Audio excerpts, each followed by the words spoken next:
अफगानिस्तान में तालिबानी शासन से पहले तक भारत और अफगानिस्तान के बीच संबंध हमेशा से मधुर थे, लेकिन जब से अफगानिस्तान में तालिबान की हुकूमत हुई उसके बाद से सवाल गहराने लगे थे कि क्या अब भारत और अफगानिस्तान के बीच मित्रता खत्म हो जाएगी और क्या अफगानिस्तान के मोर्चे पर पाकिस्तान भारत को रणनीतिक और डिप्लोमेटिक स्तर पर मात दे देगा।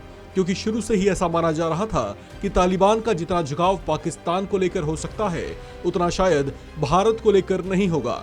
लेकिन इस एक साल के भीतर ऐसी तमाम संभावनाओं और चर्चाओं के बीच भारत अफगान संबंधों को लेकर भारत को एक बड़ी रणनीतिक सफलता मिलती दिखाई दे रही है।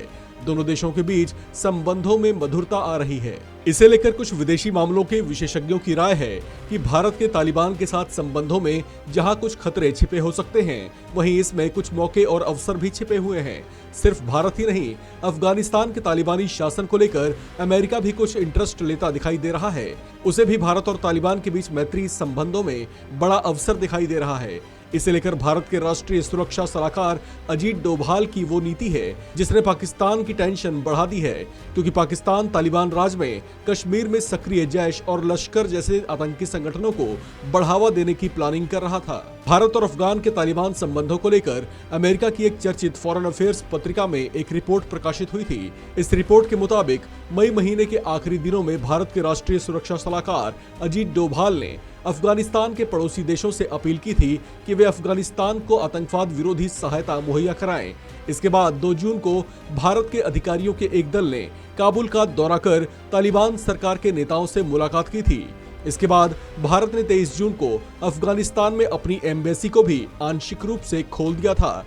ऐसी चर्चा है कि इसके बदले में कथित रूप से तालिबान ने वादा किया है कि वह अपने देश में सक्रिय कश्मीरी जिहादी गुटों जैसे लश्कर, जैश-ए-मोहम्मद और आईएसकेपी के खिलाफ खुफिया सूचनाएं दिए जाने पर कार्रवाई करेगा। आपको बता दें कि साल 2021 के नवंबर महीने में भारत के राष्ट्रीय सुरक्षा सलाहकार अजीत डोभाल ने दिल्ली में अफगानिस्तान पर तीसरे क्षेत्रीय संवाद की मेजबानी की थी।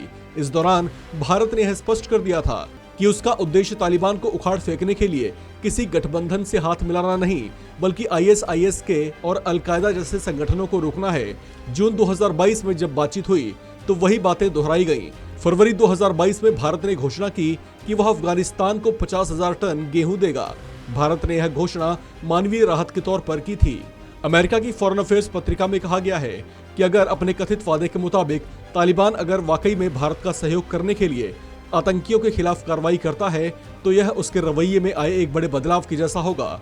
इन हालात में भारत और तालिबान के बीच बढ़ती हुई दोस्ती पाकिस्तान के लिए रणनीतिक मोर्चे पर एक बड़ा झटका साबित हो सकता है।